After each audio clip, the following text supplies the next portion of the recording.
కుటుంబం దీవించబడునుగాక. మన కుటుంబంలో ఉంటున్న ప్రతి బాధలు సమస్యలు యేసయ్య పరిష్కరించునుగాక. హల్లెలూయా. మంచిది, అందరూ కూడా ప్రశాంతంగా కూర్చుండి దేవుని యొక్క మాటలను మనం అందరం జాగ్రత్తగా ఆలకిద్దాం. యేసయ్య తానే పలికినటువంటి ఒక మాట సువార్త భాగంలో నుండి ఈ రాత్రి మనం చదువుకుందాం. అది మత్తయి సువార్తలో నుండి మనం చదువుతారండి. 10వ అధ్యాయం. మీ బైబిల్ను మత్తయి సువార్త వైపునకు త్రిప్పండి. 10వ అధ్యాయం 29వ వాక్య భాగాన్ని. రెండు పిచ్చుకలు కాసుకు అమ్మబడును. అయినను మీ తండ్రి సెలవు లేక వాటిలో ఒకటైనను నేలను పడదు. మీ తల వెంట్రుకలన్నీ హల్లెలూయా. ఇప్పుడు తేటగా చక్కగా మైకిల్ చూస్తా మీరు ఆలకించండి. దేవుని యొక్క మాటలను మనం అందరం జాగ్రత్తగా విందముగాక. నెక్స్ట్ మానస వాళ్ళ ఇంట్లో ప్రార్థనకు సిద్ధపడండి. ఇక పక్కన ఎవరున్నాయి కుటుంబాలు లైన్గా గృహ కూడికలు మన కుటుంబాలన్నిటిలో కూడా జరుగునుగాక. హల్లెలూయా.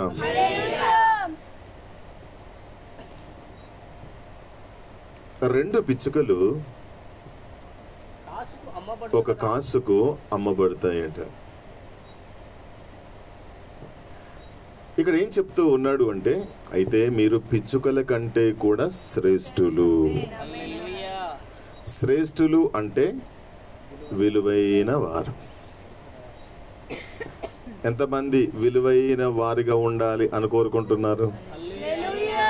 నాకు ఇష్టమే, మీకు లాగానే. హల్లెలూయా. నేను శ్రేష్టంగానే ఉండాలనుకుంటున్నాను. నేను ఒక విలువైనటువంటి వ్యక్తిగా ఉండాలనుకుంటూ ఉన్నాను. ప్రభు అదే అంటున్నాడు, మీరు విలువైన వారు. విలువైన వారు విలువగానే ఉండాల, విలువైన వారిగానే ఉండాలి. హల్లెలూయా. ఈ వాక్య భాగంలో మనం ఏం చూస్తామంటే, మీరు పిచ్చుకల కంటే కూడా విలువైన వారు, శ్రేష్ఠులు అని అన్నాడు. నేను ఈ వాక్యం చదివినప్పుడు పోయి పిచ్చుకలతో పోల్చడం ఏందయ్యా? పిచ్చుక ఎంత, దాని బతుకెంత, దాని సైజ్ ఎంత, నా సైజ్ ఎంత, నా ఆకారం ఎంత, నా వెయిట్ ఎంత, పోయి పిచ్చుకతో అన్నావు నువ్వు. సింహంలాగా, దేనిలాగా? నువ్వు సింహంలాగా చాలా ధైర్యవంతుడవు, లేకుంటే చాలా ధైర్యం అని చెప్తే కొంచెం సింహం అంటే కూడా కొద్దో గొప్ప బాగుండేది. పోయి చిన్న పిచ్చుకతో అది చెప్పేసరికి నేను అనుకున్నాను, అరే పిచ్చుక అది దాని యొక్క విలువ ఎంతో తెలుసా? పిచ్చుక విలువ, రెండు పిచ్చుకలు కూడా ఒకే పైసా. కాసు అంటే మన భాషలో ఇప్పుడు చెప్పాలంటే ఒక పైసా. ఒక పైసాకి ఎన్ని పిచ్చుకలంట? రెండు పిచ్చుకలంట. రెండు పిచ్చుకలు వచ్చేస్తాయంట. ఇంకో చోట లూకా సువార్తలో ఏం చెప్పడం మనం గమనిస్తాం అంటే, అది మీకు కూడా తెలిసినటువంటి మాట. లూకా సువార్తలో కనిపిస్తుంది, 12వ అధ్యాయం కదా, 6వ వాక్య భాగాన్ని చదువుతూ ఉన్నారు. 5 పిచ్చుకలు రెండు, ఇప్పుడు చెప్పండి, 2 పిచ్చుకలేమో ఒక పైసాకి. ఇప్పుడు 5 పిచ్చుకలు చెప్పండి, 5 పిచ్చుకలు ఏంటంట? ఇప్పుడు వాస్తవానికి ఒక పైసాకు 2 అంటే 2 పైసలకు ఎన్ని రావాలా? 2 పైసలకు అంటే ఇక చూడండి, ఇంకా 5 అంటే ఒకటి ఫ్రీయే. 5 అంటే అర్థం ఏంటిది? అప్పుడప్పుడు మనం టమాటాలు కొన్న తర్వాత ఏం అడుగుతాం? కొసరమేవా అడుగుతాం కదా. ఇప్పుడు ఎవరు అడగట్లేదు, అప్పట్లో అడిగేటోళ్ళం. ఇప్పుడు అట్లేం లేదు, ఇంకో రూపాయి మానికి ఇచ్చేసి వస్తున్నాం మనం ఇప్పుడు. హల్లెలూయా. కానీ అప్పుడు ఏం కొసరేవా అని అడిగేవాళ్ళం. ఇప్పుడంట ఈ 4 పిచ్చుకలు ఉంటే ఒక పైసాకు 2, అదే 2 పైసలు పెట్టి నువ్వు కొంటే నీకు 5, నీకు ఒకటి ఫ్రీ. అంటే దాని వాల్యూ రాను ఏమైపోతుంది అంటే ఏమైపోతుంది కదా? ఎంత తక్కువగా అది అమ్మబడుతూ ఉంది. ఇప్పుడు మనం ఏం తెలుసుకుంటున్నామంటే ఇప్పుడు ఆ పిచ్చుకల గురించి ఏం చెప్పాడు తెలిసిన 12వ అధ్యాయము మనం చదువుతున్నాం 6వ వాక్య భాగం. 5 పిచ్చుకలు 2 కాసులకు అమ్మబడతాయి కదా, అయినా వినండి, వాటిలో ఒకటి అయినా హల్లెలూయానండి.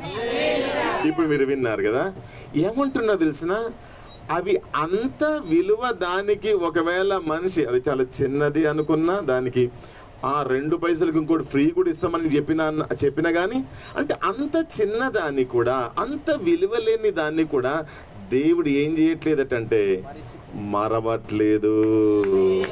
హల్లెలూయా. ఏం చేయట్లేదంట, అంత చిన్నది అయినా దేవుడు ఏం చేయట్లేదు దాన్ని చిన్నదని. నువ్వు చిన్నదానివే అని ఆయన నిన్ను మర్చిపోయేవాడు గాడు. స్తోత్రం కలుగునుగా.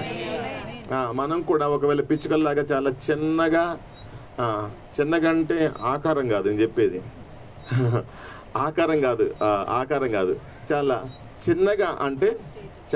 చిన్నగా అంటే మనకు సమాజంలో గుర్తింపు లేని వారిగా, విలువ లేని వారిగా, ఒకవేళ మనం అట్లా చిన్నగా ఉండవచ్చును, విలువ లేని వారిగా. అయితే బైబిల్ అంటూ ఉన్నది, నేను అలాంటి చిన్న పిచ్చుకలనే మరచిపోవట్లేదు అని దేవుడు అంటూ ఉన్నాడు. దేవుడు ఏం చేయట్లేదంట. ఇప్పుడు మనం పట్టించుకుంటామా అసలు? చిన్న పిచ్చుకలను పట్టించుకుంటామా? చిన్న వాటిని పట్టించుకుంటామా? అసలు వాటిని పట్టించుకోం. కానీ ఎవరు పట్టించుకుంటున్నారంట? చెప్పండి ఎవరు పట్టించుకుంటున్నారంట? కాబట్టి ఈ రాత్రి నిన్నెవరు పట్టించుకుంటాడు మరి? నీ కుటుంబాన్ని ఎవరు పట్టించుకుంటారు? నువ్వేం బాధపడాల్సిన పని లేదు. నీ పిల్లల్ని పట్టించుకునేవాడు ఆయనే, వారి యొక్క భవిష్యత్తును గురించి ఆలోచించేవాడు ఆయనే, ఆరోగ్యాన్ని గురించి ఆలోచించేవాడు ఆయనే. హల్లెలూయా. ఇక్కడ ఈ యొక్క వాక్య భాగంలో మనం చూస్తే మన దేవుడు ఎవరు అంటే మర్చిపోయేవాడు. ప్రభు ఏమన్నాడు తెలిసిన, తల్లి అయినా ఒకవేళ మర్చిపోయిద్దేమో. తల్లి కూడా ఏం చేస్తుంటే ఒక్కోసారి నిద్రపోయినప్పుడు గుర్తు పెట్టుకుంటుందా? నిద్రపోయినప్పుడు ఒకవేళ తల్లి అయినా మర్చిపోతుందేమో, కానీ నేను మాత్రం మర్చిపోవడానికి ఇదిగో నిన్ను మరవను అని ప్రభు అంటున్నాడు. స్తోత్రం కలిగిన. దేవుడు ఏం చేయట్లేదంటే చెప్పండి, ఆయన మర్చిపోవట్లేదు. స్తోత్రం కలుగును గాక. కాబట్టి ఈరోజు మనం ఏం తెలుసుకుంటున్నామంటే నిన్న ఆయన మర్చిపోవట్లేదు, నిన్న ఆయన మర్చిపోడు. ఆయన అన్నాడు, చూడు నా అరచేతిలో నేను చెక్కి ఉన్నాను. కాబట్టి ఈ రోజున మనమంత విలువ, మనమంత వాల్యూ మర్చిపోము అంటే చెప్పండి, ఏం మర్చిపోం? మనం పైసలు పెట్టింది మర్చిపోమమ్మా. అమ్మో, ఏం మర్చిపోతాం కానీ పైసలు మర్చిపోతామా? ఎవరికైనా పైసలు ఇస్తే మర్చిపోతామా? ఎప్పుడు ఇస్తావు? ఏం సంగతులు? మర్చిపోతామా? ఎంత ఇచ్చినావు నీకు గుర్తు? ఎప్పుడు 5 సంవత్సరాల క్రితం ఇచ్చింది ఎంత ఇచ్చినావు గుర్తు. ఆమె నీకు ఎంత మళ్ళీ రిటర్న్ ఇచ్చిందో గుర్తు. అబ్బో, అవి మర్చిపోం మనం. హల్లెలూయా. అంటే డబ్బుకు మనం ఎలాగైతే విలువ ఇస్తున్నామో దేవాది దేవుడు దానికంటే ఎక్కువ విలువను నీకు ఇస్తూ ఉన్నాడు. ఆయన నిన్ను మర్చిపోవట్లేదు. స్తోత్రం కలుగునుగా. హల్లెలూయా. ఈ యొక్క వాక్య భాగంలో మనం ఏం తెలుసుకుంటామంటే అవి ఒకవేళ రోజు రోజుకి దాని కాస్ట్ తక్కువైపోయినా, దాని యొక్క కాస్ట్ తక్కువైపోయినా వాటిని దేవుడు ఎందుకని జ్ఞాపకం ఉంచుకుంటూ ఉన్నాడు? ఎందుకు మర్చిపోవట్లే? వాటిని గురించి మనం చదివితే ఒక్క పిచ్చుక కూడా ఆయన సెలవు లేకుండా ఏం కాదటంటే నేల మీద పడిపోదంట. ఒక్క పిచ్చుక కూడా ఏం కాదంట, ఆయన సెలవు లేకుండా పైనుండి ప్రాణం పోయి కింద పడిపోదంట. అంటే ఆయన వాటి యొక్క విషయంలో ఆయన సెలవు అనేది ఇవ్వట్లేదు. స్తోత్రం కలుగును గాక. ఈ యొక్క వాక్య భాగాన్ని మనం చదివినప్పుడు మనకేం కనిపిస్తుంది అంటే, ఎందుకు ఇంత పిచ్చుకలకు ఎంత విలువ ఇస్తున్నాడు దేవుడు? పిచ్చుకలకు ఎంత విలువ ఎందుకు ఇస్తూ ఉన్నాడు? ఎందుకు వాటిని మర్చిపోవట్లా అమ్మా? ఎందుకు వాటిని మర్చిపోవట్లా? ఎందుకు నా సెలవు లేకుండా ఒక్కటి కూడా రాలిపోకుండా నేను ఆజ్ఞాపిస్తున్నాను, ఒక్కటి రాలిపోదు. Never follow it. ఎందుకు అంత గ్యారంటీ ఇస్తూ ఉన్నాడు? చదవండి కీర్తన భాగంలో 84వ కీర్తనలో 3వ చరణంలో ఏమని చెప్తూ ఉన్నాడు అంటే, 84వ కీర్తన 3వ వాక్య భాగంలో, సైన్యములకు అధిపతివగు యెహోవా నా రాజా నా దేవా. వినండి ఈ మాటలు అందరం ఆలకిద్దాం. నీ బలిపీఠము నొద్దనే. వేటికి వేటికి వేటికి చెప్పండి? ఎక్కడంట? దేవుని యొక్క బలిపీఠము నొద్ద నివాసము దొరికెను. హల్లెలూయా. బలిపీఠం ఎక్కడ ఉంటది అంటే దేవుని యొక్క మందిరంలో ఉంటది. హల్లెలూయా. మన భాషలో చెప్పాలి అంటే చిన్న బలిపీఠం అని దేన్ని అంటాం? ఇక మీరు సెల్లులు బంద్ చేసి నాకు చూడనా, బలిపీఠం అని మనం దేన్ని అంటాం? పరిశుద్ధ స్థలం ఉంటది కదా, పులిపీఠం ఉంటది కదా, దాన్ని బలిపీఠం అంట, బలిపీఠం అంటాం. ఈ యొక్క పిచ్చుకలంట ఎక్కడ నివాసం ఏర్పరచుకున్నాయంట? అందరు చెప్పండి, అందరు చెప్పండి. ఎక్కడ ఏర్పరచుకున్నాయంట?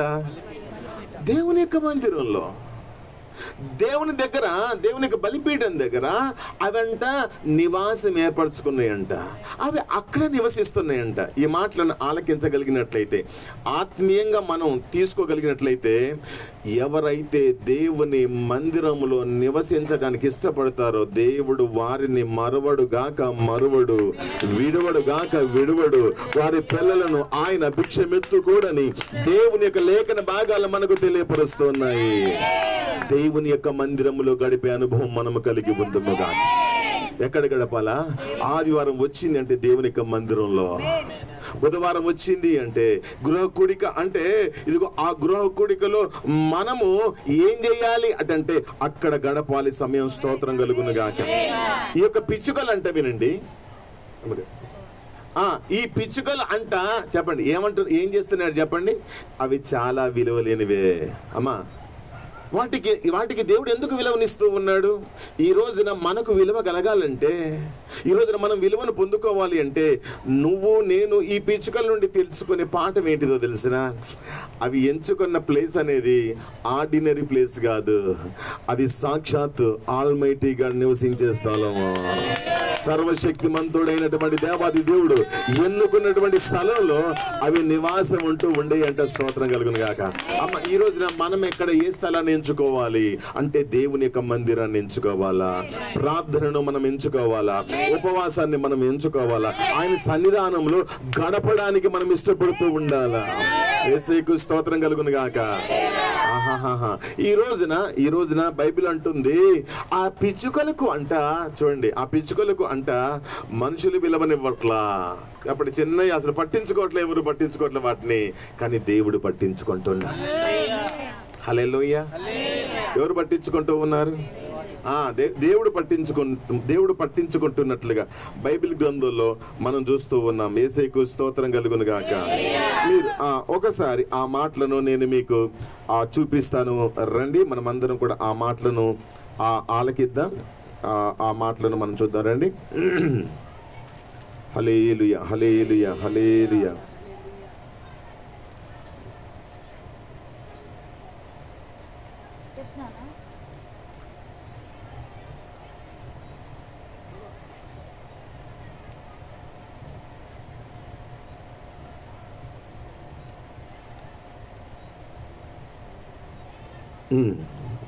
ఆకాశ పక్షులను చూడండి, అవి విత్తవు, అవి కోయవు, అవి ఏం చేయవంట? కొట్లలో అవి కూర్చుకోవు. హల్లెలూయా. ఆ మాటలను చదవండి, మీకు తెలిసినట్లయితే ఆ మాటలు చదవండి. 6వ అధ్యాయం, మత్తయి సువార్త 6వ అధ్యాయం 20 ఎన్నో వాక్య భాగం 25 చదువుతారా? ఆకాశ పక్షులను చూడండి. 26. అమ్మా వినండి, ఆకాశ పక్షులు అంటే ఏంటిది? అందులో పిచ్చుకలు కూడా, అంతేనా? ఆకాశాలు ఎగిరే వాటిని అన్నిటి కూడా ఏమంటారు? ఆకాశ పక్షులు అంటారు. ఈ ఆకాశ పక్షులు అంట యేసయ్య అన్నాడు, మీరు ఒకసారి చూడండి ఆకాశ పక్షులను. ఆ ఆకాశ పక్షులు అవి ఏం చేయవంట? విత్తవు, కోయవు, కొట్లల్లో కూర్చుకొనవు. అయినను విన్నారా, మీ పరలోకపు తండ్రి వేటిని పోషిస్తున్నాడు? నాకెళ్ళి చూడాలి. వేటిని పోషిస్తున్నాడు? ఆకాశంలో ఎగిరే పక్షులను పోషిస్తూ ఉన్నాడు. కాబట్టి ఇక్కడ ఏమన్నాడంటే, మీరు పిచ్చుకల కంటే శ్రేష్ఠులు, మీరు భయపడకండి. ఈ రోజున పిచ్చుకలు భయపడుతున్నాయా? మనుషులు భయపడుతున్నారా? మరి ఇప్పుడు నీకంటే శ్రేష్టమైంది, విలువైంది, నీకంటే గొప్పది ఏది అంటే ఇప్పుడు చెప్పుకోవాల్సి వస్తే నీకంటే ఆ పిచ్చుకలే, ఆ ఆకాశ పక్షులే అవే గొప్పవి. ఎందుకంటే వాటికి ఏం లేదంట? No tension, no fear. వాటికి ఏమీ కూడా చెప్పండి, ఏం లేదంట. ఈ రోజున మిమ్మల్ని ఒక్కొక్కరిని అడిగితే, మీకు ఏమైనా టెన్షన్స్ ఉన్నాయంటే, అయ్యగారు ఒక్కటి కాదు అయ్యగారు, ఎన్ని కావాలో చెప్పండి, ఓ పుస్తకం రాయమంటారా అయ్యగారు? అన్నీ రాసి పెడతాం కదా. ప్రతిదానికి మనం భయపడుతూనే, ప్రతిదానికి ఎన్ని భయాలో మన జీవితంలో, ప్రతిదానికి భయపడుతున్నాం. మరి ఇప్పుడు చెప్పండి, ఇప్పుడు ఎవరు గొప్ప, ఎవరు శ్రేష్ఠులు? నువ్వే శ్రేష్ఠుని. కానీ ఈ రోజున నీకంటే కూడా ఇప్పుడు భయపడకుండా ఉండే విషయంలో పిచ్చుకలే చెప్పండి ఎట్లున్నాయి? రానిక శ్రేష్టంగా ఉన్నాయి కదా. హల్లెలూయా. పిచ్చుకలు శ్రేష్టంగా ఉన్నాయి. అవి ఏం చేయట్లేదంటే భయపడట్లే. హల్లెలూయా. ఇప్పుడు ఏం చేస్తున్నాయంటే వాటిని ఎవరు పోషిస్తున్నారంట? అందరు చెప్పండి, ఎవరు పోషిస్తున్నారంట? ఆకాశ పక్షులను నేను ఏం చేస్తున్నాను? Very good. హల్లెలూయా. అద్భుతం. నేను ఈ యొక్క వాక్య భాగాన్ని ధ్యానం చేసినప్పుడు ఇప్పుడు ఆకాశ పక్షులను దేవుడు పోషిస్తున్నాడు కదా. ఆకాశ పక్షులకు దేవుడు ధాన్యాన్ని ఇస్తున్నాడు కదా. అవి ఏం చేస్తున్నాయి? చక్కగా ఆ కొమ్మ మీద కూర్చుంటే, వినండి, చక్కగా కొమ్మ మీద కూర్చుంటే వినట్లే మీరు, వినండి, పైన కూర్చో పైన కూర్చో, కొంచెం అక్కకు హెల్ప్ చేయండి. హల్లెలూయా. ఇప్పుడు ఆకాశ పక్షులు కొమ్మ మీద కూర్చుంటే, ఆకాశ పక్షులు చెట్టు మీద కూర్చుంటే దేవుడు తినమ్మా అని పెడుతుండా? పలకండి. దేవుడు పోషిస్తున్నాను అన్నాడా లేదా? నేను వాటిని పోషిస్తున్నాను, పోషిస్తూ ఉన్నాను, మీరు వాటికంటే శ్రేష్ఠులు. అంటే దేవుడు పోషిస్తాడు మమ్మల్ని. స్తోత్రం కలుగును గాక. మేము ఇక్కడే కూర్చోవాలి, కుర్చీ మీద మేము ఉండాలి. కాబట్టి దేవుడు మమ్మల్ని ఏం చేస్తాడు? బిర్యానీ తీసుకొస్తాడు. దేవా సాయంకాలం ఏంటిది స్పెషల్? మధ్యాహ్నం బిర్యానీ, మరి సాయంకాలం ఏంటిది? కొంచెం మంచిగా ఉండాలి నాన్న అని చెప్పేసి ఇప్పుడు అంటే ఇప్పుడు ఇంటికాడ కూర్చొని అది కాదు. ఆకాశ పక్షులు దేవుడు వాటిని పోషిస్తాడని తెలిసి పోషించబడుతూ ఉండి అవి ఇంటి దగ్గర ఉండవు, అవి కొమ్మ మీద ఉండవు. చెప్పండి, అవి గూట్లో కూర్చోవు. అవి ఏం చేస్తాయి? ఉదయాన్నే ఏం చేస్తాయి? చెప్పండి, ఉదయాన్నే ఏం చేస్తాయి? అవి దేవుడే వాటిని పోషించేవాడు. వాటికి మనకులాగా అవి వేరే ఏమీ చేయవు. కానీ అది వాక్యం తెలియపరుస్తుంది. అవి అంటే బయటికి వెళ్తా ఉంటాయి అంట ఆహారం కొరకు. దేవుడే వాటికి ఆహారాన్ని అనుగ్రహిస్తూ ఉన్నాడు. ఈ రోజున ఈ మాటలను మనం ధ్యానం చేసుకోవాలి. దేవుడు పోషిస్తాడు, దేవుడే ఉన్నాడు అని చెప్పేసి నువ్వు గాలికి దీపం పెట్టకూడదు. దేవుడు పోషిస్తాడని చెప్పేసి ఇంట్లో కూర్చోకూడదు. ఏం చేయాలి చెప్పండి? ఏం చేయాలా? పిల్లలు ఉన్నారు అనుకోండి, చక్కగా స్కూల్కి వెళ్ళాలా.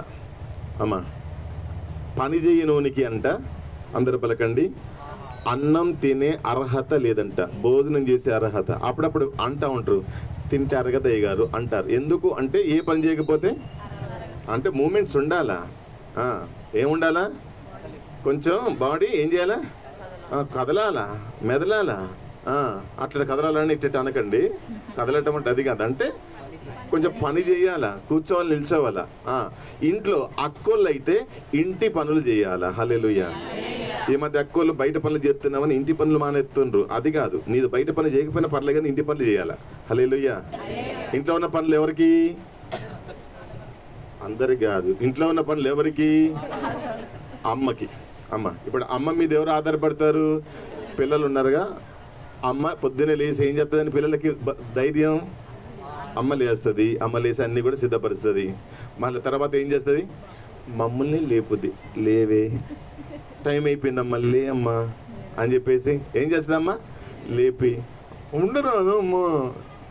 అమ్మ లేసి అన్ని పనులు చేసి అన్నం కూర వండి బాక్స్ గట్టి కొన్నిసార్లు చూడు పిల్లలకి వాళ్ళే తినిపిస్తూ ఉంటారు. అమ్మ ఇది వీళ్ళ కడుపుకి ఏదో ఆకలినట్టు తిన్నాను మళ్ళీ అక్కడ పోతే కళ్ళు తిరుగుతాయో. ఎవరికి? అమ్మ కళ్ళు తిరుగుతాయి అక్కడ. ముందు వాళ్ళకి కాదు. నీరసమైద్దేమో అని తిన్నానా అని. కాబట్టి అంటే ఇప్పుడు అమ్మ పని ఏంటిది అంటే ఇంట్లో పనులన్నీ చేసుకోవాలా. మరి నాన్న పని ఏంటిది? బయటికి వెళ్ళాలా. స్తోత్రం కలుగును గాక. బయటికి వెళ్ళి ఏం చేయాలా? కష్టపడాలా. కష్టపడి అది వ్యాపారమా, అది ఉద్యోగమా, అది నువ్వేమైతే పని ఎంచుకున్నావో ఆ పనిని నువ్వు కష్టపడి బయటికి వెళ్తే ఇప్పుడు చెప్పండి, అక్కడ దేవుడు నీకు ఆ వ్యాపారాన్ని లేకపోతే ఆ పనులను దేవుడు నీకు కల్పిస్తాడు. స్తోత్రం కలుగును గాక. పనులు చేసుకోవడానికి ఆరోగ్యాన్ని ఇస్తాడు. స్తోత్రం కలుగును గాక. హల్లెలూయా. కాబట్టి ఇక్కడ ఈ యొక్క ఆకాశ పక్షుల దగ్గర నుంచి మనం ఏం తెలుసుకుంటామంటే దేవుడు పోషిస్తాడంట కాబట్టి మనం ప్రశాంతంగా ఇంటి దగ్గర ఉంటాం. కాదు ఏం పని చేయకపోతే, ఏం పని చేయకుండా కాదు, నువ్వు చేయాల్సింది నువ్వు చేయాలా. దేవుడు నీకు చేయాల్సింది దేవుడు చేస్తాడు. స్తోత్రం కలుగును గాక. నువ్వు కొంచెం ప్రయత్నం చేస్తే దేవుడు నీకు ఆ ప్రయత్నాన్ని సఫలీకృతం చేస్తాడు. కాబట్టి ఇప్పుడు ఏం చేయాలా? ఆడోళ్ళు చేసే పని ఆడోళ్ళు ఇంట్లో ఆడోళ్ళు పనులు ఆడోళ్ళు చేసుకోవాలా. మగవాళ్ళ పనులు బయటికి వెళ్ళి నాన్న పనులు నానే చేయాలి. స్తోత్రం కలుగును గాక. పిల్లలు ఇంకా చక్కగా పండుకోవడం కాదు, వాళ్ళు బడికి పోవాలా. లేకపోతే వాళ్ళని కూడా ఏం చేయాలా? పనులు చేయించాలి. పనికి తీసుకెళ్ళదు. మళ్ళా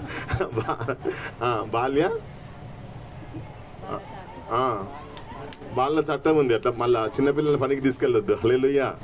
కాబట్టి ఇక్కడ పిచ్చుకలు మనం ఈ రాత్రి చూస్తున్నాం. అవి ఏం చేస్తున్నాయంటే దేవుని పైన ఆధారపడుతున్నాయి. దేవుడు వాటిని పోషిస్తూ ఉన్నాడు. ఇవి దేవుని పైన ఏం చేస్తున్నాయి? ఆధారపడుతున్నాయి. నీ పని నువ్వు చేసుకుంటూ నువ్వు దేవుని పైన ఆధారపడాలి కాక. అంతేనా కదా? మన పని మనం చేసుకుంటే ఏం చేయాలా? దేవుని పైన ఆధారపడాలి. అయ్యా నేను ఈ పని చేస్తున్నాను, నాకు మీరు శక్తిని ఇవ్వండి అయ్యా.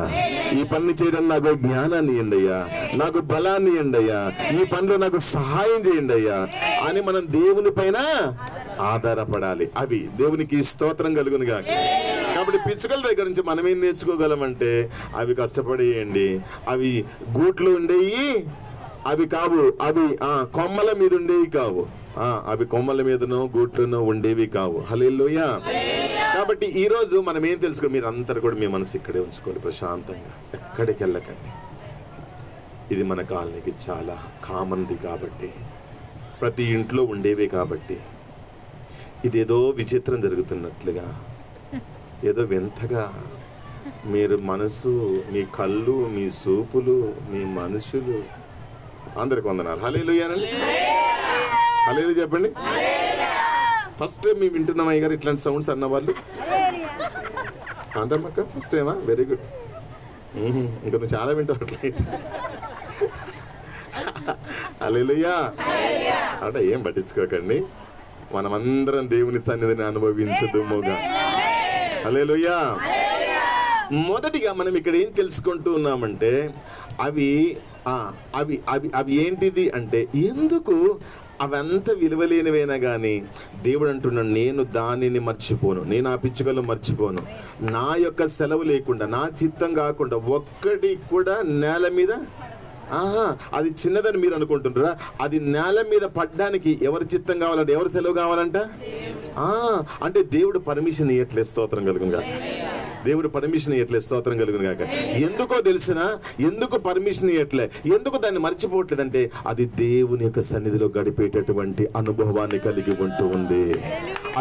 అది ప్రార్థనలో గడిపేటటువంటి అనుభవాన్ని కలిగి ఉంటుంది. అది దేవుని ఇష్టపడేటటువంటి అనుభవాన్ని అది కలిగి ఉంటుంది. కాబట్టి ఈ రోజున దేవుడు నన్ను మర్చిపోవద్దని ఎవరైనా అనుకుంటున్నారా?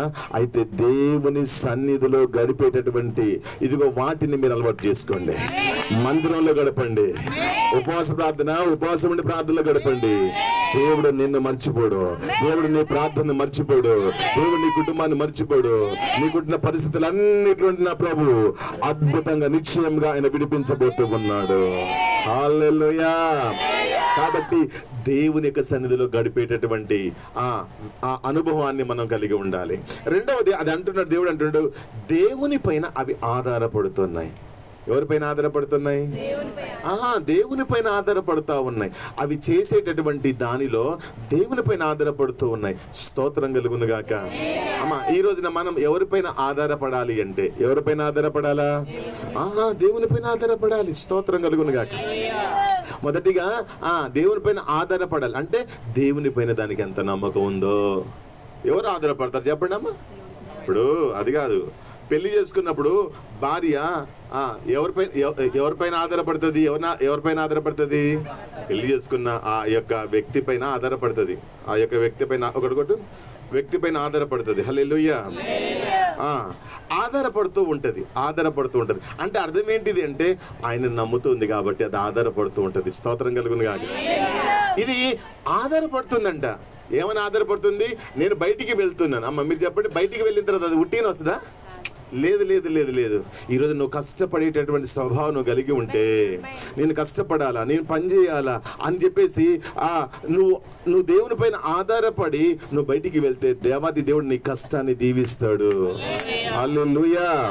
కాబట్టి రెండవ విషయాన్ని మనం ఏం తెలుసుకుంటామంటే అది చిన్నదే కానీ, అది బహుశా మనుషుల దృష్టిలో విలువలేనిదే కానీ, అది చూడడానికి అంత పెద్ద గొప్ప ఆకారం లేనిది కానీ, అది దేవుని పైన ఆధారపడేటటువంటి స్వభావం అది కలిగి ఉన్నది.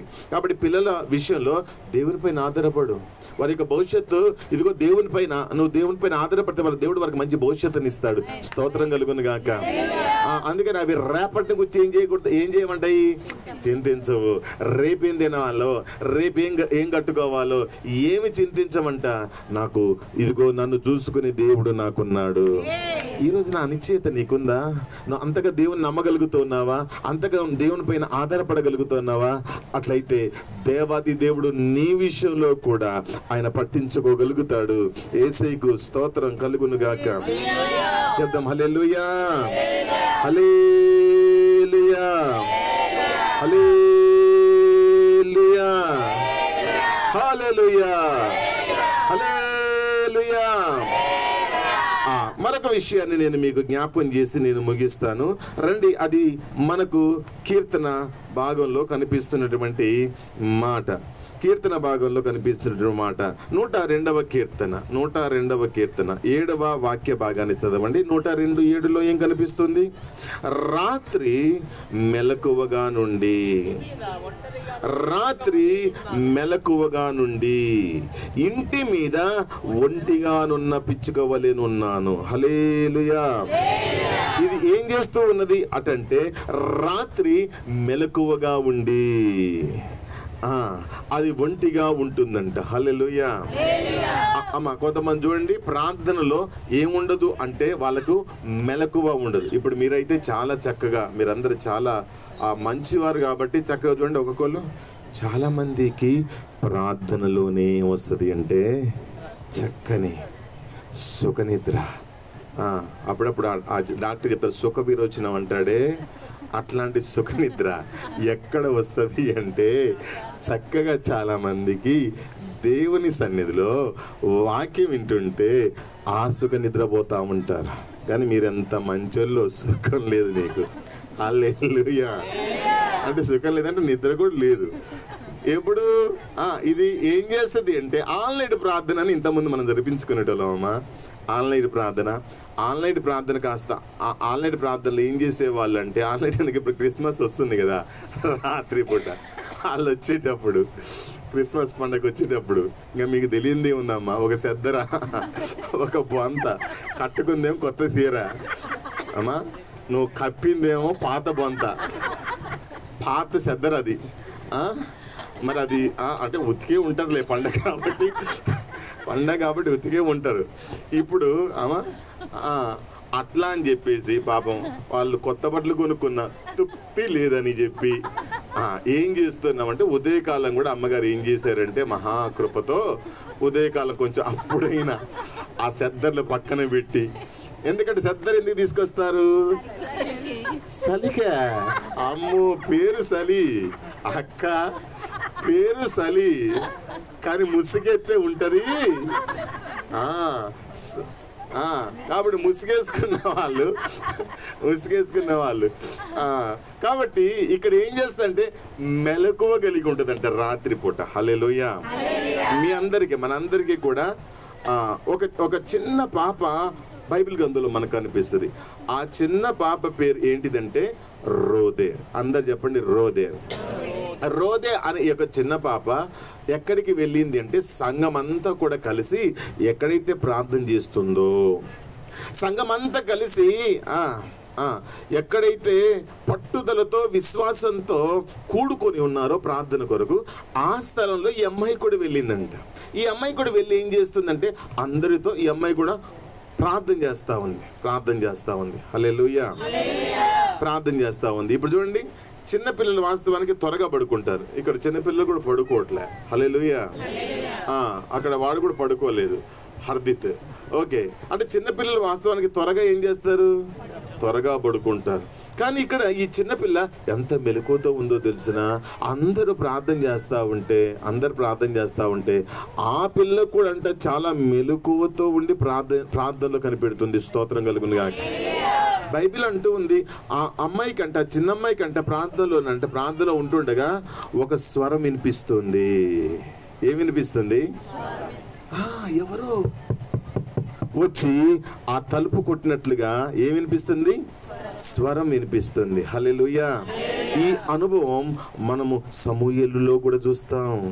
సమూయేలు కూడా దేవుని స్వరాన్ని వినేటటువంటి అనుభవాన్ని అతడు కలిగి ఉన్నాడు. మనం ప్రార్థనలు ఏమి వినాలా? ఇప్పుడు దేవుని యొక్క వాక్యంలో నుండి దేవుని యొక్క స్వరాన్ని మనము వినాలా, దేవుని యొక్క స్వరాన్ని మనము గుర్తించాలి. స్తోత్రం కలుగును గాక. ఆ చిన్న పాపంట ఒక స్వరాన్ని, ఒక శబ్దాన్ని వింటూ ఉంది. ఈ రోజున మెలకువ కలిగినటువంటి వారు ఏం చేస్తారంటే శబ్దాన్ని వింటారు. స్తోత్రం కలుగును గాక. కాబట్టి మనం ప్రార్థనలు ఏం కలిగి ఉండాలా? మెలకువ కలిగి ఉండాలి. 5 కన్యకలు బుద్ధి కలిగిన వారు, 5 కన్యకలు బుద్ధి లేని వారు. దేన్ని బట్టి డిసైడ్ చేశారంటే తెలిసిన, పడుకున్న వారినేమో బుద్ధి లేని వారు అన్నారు. అయ్యో, వాళ్ళు మంచోళ్ళే, వాళ్ళు వాస్తవానికి చాలా ఆత్మీయులు, చాలా మంచిది. అంటే ఇప్పుడు కూడా మనం కూడా దేవునికి సన్నిధిలో ఎలా పడితే అలా ఉంటే మనల్ని దేవుడు ఏమంటాడంటే, కొన్నిసార్లు అంటారు మీరు కరెక్ట్ కాదు అని అంటాడు. అయ్యో, నేను కరెక్ట్ కాకపోవడం ఏందయ్యా, ప్రార్థన స్టార్ట్ కాకముందు ఫస్ట్ నేనే వచ్చా అని అన్నా కానీ, అవును వచ్చావు, కానీ కొన్నిసార్లు వాళ్ళు మెలకువగా ఉన్నారు ఆత్మలో, మరి నువ్వేమో ఎలా ఉన్నావు? మత్తుగా, వాక్యం చెప్తుంటే అశ్రద్ధగా, పట్టించుకోకుండా, వినకుండా, దిక్కులు చూసుకుంటా, లేకపోతే ఇలా చేస్తే దేవుడు అంటారంటే వీళ్ళు ఆ 5 కేటగిరీ. అయితే 5 ఉన్నారంటే మిగతా వాళ్ళు ఏం చేశారంటే వారు అంట అందరూ కుడికి నిద్రిస్తే అన్న శబ్దం వినిపించిందంట. ఆ స్వరాన్ని ఆ 5 విన్నారంట. స్తోత్రం కలుగును గాక. వారేమో ఎక్కడికి వెళ్ళారు? ఆ పెళ్లి కుమారుతో పాటుగా వారు వెళ్ళారు. ఈ రోజున మన జీవితంలో కూడా మనం కూడా ఆత్మీయంగా నిద్రలో ఉన్న వారంగా మనం ఉండొద్దు. ఆత్మీయంగా నిద్రపోతే, ప్రార్థనలో నిద్రపోతే, మన ఆత్మీయ జీవితం కూడా నిద్రావస్థగా ఒకవేళ ఉన్నట్లయితే మనం కూడా ఎత్తబడేటటువంటి వారిగా ఉండం, దేవునికి దీవెనలు పొందుకునేటటువంటి వారిగా ఉండం, దేవునితో వెళ్ళేటటువంటి వారిగా మనం ఉండం. కాబట్టి మనం ఏం కలిగి ఉండాలంటే మెలకువ కలిగి ఉండాలి. స్తోత్రం కలుగును గాక. ఏం కలిగి ఉండాలా? మెలకువ కలిగి ఉండాలా. ఈ యొక్క పిచ్చుకంట అది ఏం చేస్తుందంటే రాత్రి పూట అంట అది మెలకువగా నుండి ఒంటిగా అది ఏం చేస్తూ ఉన్నది అంటే ఇంటి మీద ఉందంట. స్తోత్రం కలుగును గాక. కాబట్టి ఇక్కడ నా ఆలోచన నేను ముగిస్తున్నాను. ఈరోజు మనం శ్రేష్ఠులంగా ఉండాలా. దేనికంటే శ్రేష్ఠంగా ఉండాలా? ఈ పిచ్చుక కంటే శ్రేష్ఠంగా ఉండాలా. అది దేవుని యొక్క మందిరంలో నివసిస్తుంది. మనము దేవుని యొక్క సన్నిధానంలో దానికంటే ఎక్కువగా గడపాలా. ప్రార్థన మనం దానికంటే ఎక్కువగా ఇష్టపడాలా. యేసుకు స్తోత్రం కలుగును గాక. పిచ్చుక దేవుని పైన ఆధారపడినట్లుగా ఇదిగో నువ్వు నేను మనం కూడా దానికంటే కూడా ఎక్కువ ఆధారపడాలా. నువ్వు ఎక్కువ శ్రేష్ఠునిగా, ఎక్కువ విలువైన వ్యక్తివిగా నువ్వు మార్చబడాలి అంటే, ఆ పిచ్చుక కంటే శ్రేష్ఠునిగా నువ్వు ఉండాలంటే దానికంటే ఎక్కువగా దేవుని పైన నమ్మకం నువ్వు కలిగి ఉండాలి. స్తోత్రంగా ఎక్కువగా దేవుని నమ్మాలా. నా దేవుడు నన్ను తప్పకుండా పోషిస్తాడు, నా దేవుడు తప్పకుండా నా అక్కర్లు తీరుస్తాడు, నా పరిస్థితులు మారుస్తాడు. నేను ఇదిగో ఆయన నమ్ముకున్నాను. ఆయన నన్ను విడిచిపెట్టేవాడు, ఆయన నన్ను మర్చిపోయేవాడు, ఆయన నా కుటుంబాన్ని నిర్లక్ష్యం చేసేవాడు. చిన్న పిచ్చుకని అందరూ వదిలేసిన దాన్ని దేవుడు వదిలేలే. నిన్నెలా వదిలేస్తాడు? నిన్ను ఎలాగ నిర్లక్ష్యం చేస్తాడు? నీ పరిస్థితి, నీ బాధను చూసి ఆయన ప్రక్కగా వెళ్ళిపోయేవాడు ఎంత మాత్రమును కూడా కాడు. యేసుకు స్తోత్రం కలుగును గాక. హల్లెలూయా. కాబట్టి ఇప్పుడు మీరు చెప్తే దేవుడు అంట అందుకన్నాడు, నేను దాన్ని మర్చిపోవట్లే, నేను దాన్ని మర్చిపోవడానికి మెలకువ అనుభవం ఉంది. అంత మాత్రమే కాకుండా అది బలిపీఠం దగ్గర సమయాన్ని గడిపేటటువంటి, నివసించేటటువంటి ఇదిగో దానిని ఎంపిక చేసుకుంది. కాబట్టి ఈ రాత్రి కూడా మనం కూడా ఇదిగో దేవునికి సన్నిధిలో గడపాలా, ప్రార్థనలో గడపాలా. ప్రార్థనలో గడపడం అందరికీ సాధ్యం కాదు. అయినా మనం ఏం చేయాలంటే ప్రార్థనను ఏం చేయకూడదు, మనం పోగొట్టుకోకూడదు, నిర్లక్ష్యం చేయకూడదు. దేవునికి సన్నిధికి మనం రావడం నిర్లక్ష్యం చేయకూడదు. ఈరోజు ఎంత శ్రేష్టమైన చక్కని ఈ వాతావరణాన్ని, మాటలను మనం రాబట్టి పొందుకున్నాం. దేవుడు మనతో మాట్లాడాడు. కాబట్టి దేవుని యొక్క పలకరింపు ఈ రోజున మనకు ధైర్యాన్ని, ఆదరణను, ఉత్సాహాన్ని, మనకు ప్రేరణను కలుగజేస్తుంది. కాబట్టి దాన్ని మనం మిస్ చేసుకోకూడదు. స్తోత్రం కలుగును గాక. కాబట్టి ఈ రోజున ఎవరు విలువైన వారు చెప్పండి? ఎవరు విలువైన వారు? పిచ్చుక కాదు. పిచ్చుక కంటే నేనే విలువైన వారిని, మీరే విలువైన వారు. దానికంటే ఎన్నో రెట్లు విలువైన వారు మీరంట. కాబట్టి ప్రభు అంటున్నాడు, నేను దానిని మర్చిపోనట్లుగా మిమ్ములను కూడా నేనేం చేయట్లే. లేదు, మిమ్మల్ని కూడా నేను మర్చిపోను. మీరు నా పైన ఆధారపడేవారు, నా సన్నిధిలో మెలకుగా ఉండి కనిపెట్టేటటువంటి వారు. ఇదిగో నేను తప్పకుండా మీకు దేన్నైతే నేను అనుగ్రహించాలో దాన్ని నేను నిశ్చయంగా మీకు అనుగ్రహిస్తాను. అది దేవుడు ఈ రోజున మనందరికీ వాగ్దానం చేస్తున్నాడు. యేసుకు స్తోత్రం కలుగును గాక. కాబట్టి ఒకవేళ ఇప్పటికీ మనం ఎంతో చక్కగా దేవునికి సన్నిధిలో గడుపుతాం. ఆదివారం అన్నా, శుక్రవారం అన్నా, ఇలాంటి ప్రార్థనలన్నా చక్కగా మన సమయం దేవునికి సన్నిధిలో గడుపుతున్నాం. ఇంకా ఎక్కువ ఆసక్తితో నేను ఇంకెక్కువగా నాయన నీ సన్నిధిలో గడిపి నేను ఎక్కువగా బలపడతానయ్యా, దీవించబడతానయ్యా. అయ్యా ఇదిగో ఈ రోజున శ్రేష్టమైన జీవితాన్ని, శ్రేష్టమైన కుటుంబ జీవితాన్ని నాకు దయచేయండి అయ్యా అంటూ అందరం కలిసి మోకరించి కలిసి ప్రార్థన చేద్దామా? అందరి తలలో వంచండి, చిన్న ప్రార్థన చేద్దాం. హల్లెలూయా, హల్లెలూయా. అందరం ప్రార్థన చేద్దాం, రండి అందరం ప్రార్థన చేద్దాం. హల్లెలూయా, హల్లెలూయా, హల్లెలూయా, హల్లెలూయా, హల్లెలూయా, హల్లెలూయా.